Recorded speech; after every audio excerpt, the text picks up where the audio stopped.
ተስፋ ለሚያደርጉ ሰዎች እግዚአብሔር መልካም ነው።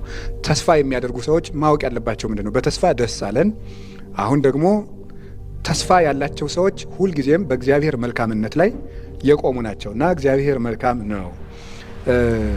የምናገኘው ሰቆቃወ ኤርምያስ ምዕራፍ 3 ቁጥር 25 ላይ የምናገኘው የመጽሐፍ ቅዱስ ቃል ነው።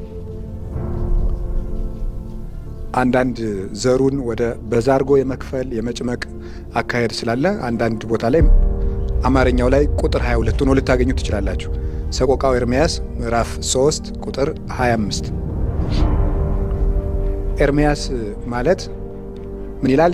ቃሉ ሲነገር ኄር እግዚአብሔር ለለ ኢትዔገሥዎ ለነፍስ እንተ ተሐስስ መድኃኒተ እግዚአብሔር ወትትዔገሥ ወታረምም። ከእግዚአብሔር ድህነትን ለማግኘት ብላ በበጎ ነገር ጸንታ ለምትታገስና ተስፋ ለምታደርግ ነፍስ እግዚአብሔር መልካም ነው ይላል። እንደዚህ ያለው ኤርምያስ ነው። ኤርምያስ ማለት ብርሃን ዘተፈነወ እምኀበ እግዚአብሔር ማለት ነው።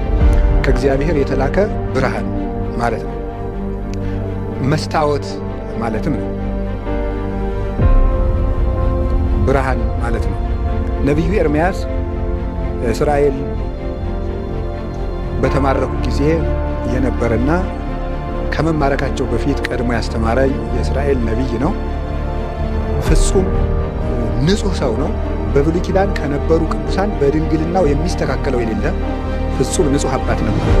ልክ እንደ ኤልያስ ከልጅነቱ ጀምሮ ንጹሕ ሆኖ፣ አንዳንዶቹ እግዚአብሔር እንደፈቀደ ተወልደው አድገው በኋላ እግዚአብሔር ጠርቶ ንጹሕ ያደረጋቸው ያስተካከላቸው ብዙ አባቶች አሉ። ኤርምያስ ግን ከማኅፀን ጀምሮ እግዚአብሔር ለዚህ ዓላማ የጠራው ቀደስኩከ እምከርሰ እምከ ወዘእንበለ ትጻእ አእመርኩከ የሚለው ከማኅፀን ሳትወጣ መርጬሃለሁ፣ ቀድሼሃለሁ፣ እኔ ካንተ ጋር ነኝና በሄድክበት ቦታ ሁሉ ታናሽ ብላቴና ነኝ አትበል። እኔ እንድትሄድ ረሰይኩከ ከመ ትህንጽ ወትንስት ትትክል ወትምላእ፣ እንድትተክልና እንድትነቅል እንድትሰራና እንድታፈርስ መርጬሃለሁ።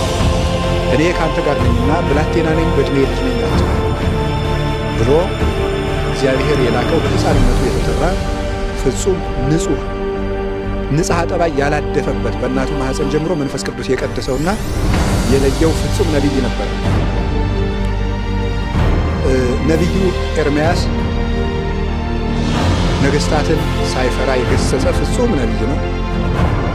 እግዚአብሔር እሱን ለነቢይነት የላከላቸው በመልካምነቱ ሳያስተምር ሳይናገር ለማንም ሰው መዓት የማያመጣ አምላክ ነው።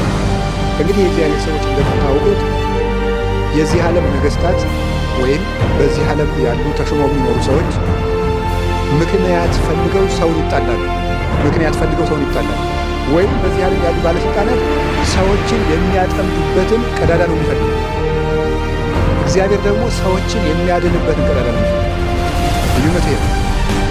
እገሌ በምን ስቶ ከአፉ ምን አግኝተን እናጥምደው፣ ምን ተሳስቶ ስህተት አግኝተን እናጥምደው፣ እንክሰሰው፣ እንሰረው፣ ከገሌ ምን ኃጢአት ፈልገን ስሙን እናጥመው፣ እገሌ ምን ሲሰራ ባገኘ ነውና ባጋለጠው ብሎ ለዚህ ዓለም ነገሥታት። እግዚአብሔር ግን ሁሉን እያየ ራሱ እንዳላየ ያለ እነሱ ብቻ አይደለም። ያንን አጥፍቶ እንኳን የሰው ልጅ እግዚአብሔር ያንን ሰው የሚምርበት ምክንያት እስከሚያገኝ ድረስ ነው እና መምህር አስቀድሞ የሚልከው ይሄ።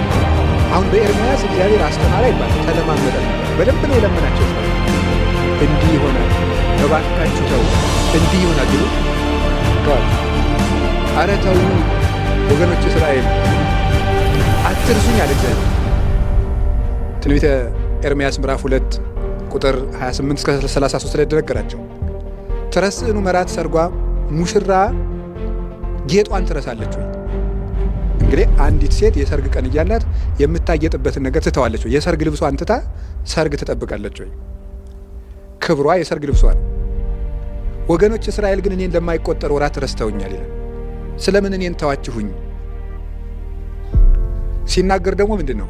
ሕዝቤ ሆይ 3 በደል በደላችሁ ነው የሚላቸው። አንደኛው እኔ ክብርህ ነበርኩኝ፣ ክብርህ የሆንኩት እኔን ተውክ ይለዋል። የሰው ክብሩ እግዚአብሔር ነው አይደለም? የሰው ክብሩ እግዚአብሔር ነው። የሰው ክብሩ እግዚአብሔር ነው። ጉልበት ያስከበረው የነበረ ሰው እግዚአብሔር የተለየለት በጉልበት መከበሩ ይቀራል። ለምሳሌ ሶምሶን በጉልበቱ ይከበር ነበረ። ያ ጉልበት ግን ያስከበረው እግዚአብሔር ከእርሱ ጋር ስለነበር ነው። ስለዚህ እንኳንስ ራሱ ተዋግቶ ከቀበሮዎች ጅራት ችቦ እሳት አቃጥሎ ቋጥሮ በላከ ጊዜ በጠላቶቹ ከተማ ይፈራ ይታፈር የነበረው ሶምሶን እግዚአብሔር ጥቂት ስትጦት ፈቀቅ ባለ ጊዜ ረድኤቱን ትንሽ ባነሳ ጊዜ ዓይኑን አውጥተው አዳራሽ ውስጥ መኳንንት መሳፍንት ተሰብስበው ጠጅ እየጠጡ ጮማ እየቆረጡ እሱን ጥሬ ባቄላ እያስፈጩ ይስቁበት ነበር።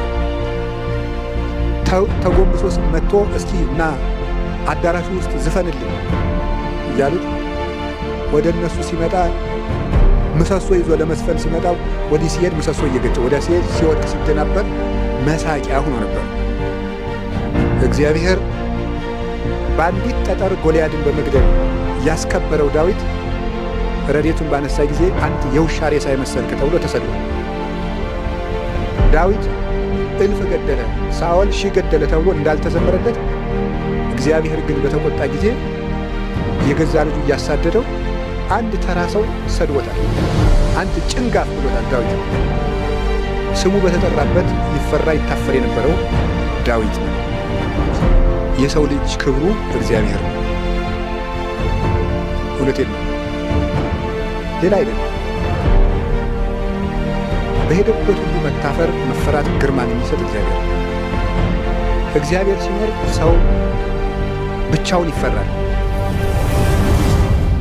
እግዚአብሔር ሲለይ ደግሞ ሰው ሰራዊት ይዞ ይፈራል። እንደዚያ ነው፣ ይጨነቃል። ኤልያስ በአክዓብ ፊት የቆመ ብቻውን ነው።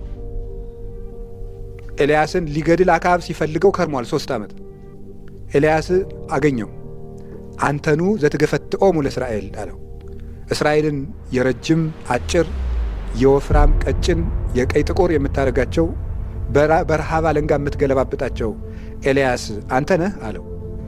አኳነ ዘገፈትኦሙ ለእስራኤል፣ እኔ አይደለሁም እስራኤልን የረጅም አጭር፣ የወፍራም ቀጭን፣ የቀይ ጥቁር ያረኳቸው፣ አንተና ቤተሰቦች ጣዖት እያመለካችሁ ኃጢአት እየሰራችሁ ነው አለው ንጉሡን። ስለምን አልገደለውም? እግዚአብሔር በኤልያስ ትከሻ ላይ ስለነበረ ብቻውን ተፈራ። ንጉሥን ነቢዩ ዳንኤል ይችን ዓለም እንደ ሰም አቅልጦ እንደ ገል ቀጥቅጦ በገዛው በናቡከደነጾር ፊት ሲቆም ያልገደለው ለምንድን ነው? ብልጣሶርን ትሞታለህ፣ ማኔ ቴቄል ፋሬስ ማኔ ብሂል ሰፈራ እግዚአብሔር ለመንግሥትከ ወተረክበት እጽጽተ፣ መንግሥትህን እግዚአብሔር ቆጠራት ጎላ ተገኘቻል። እንዲህ ብሎ ሲነግረው ወተደሎት በመዳሉ እግዚአብሔር በሚዛን መዘናት፣ ወተውበት ለካልከ ለሌላም ተሰጠች፣ እነሆ አንተ ዛሬ ትሞታለህ አለው።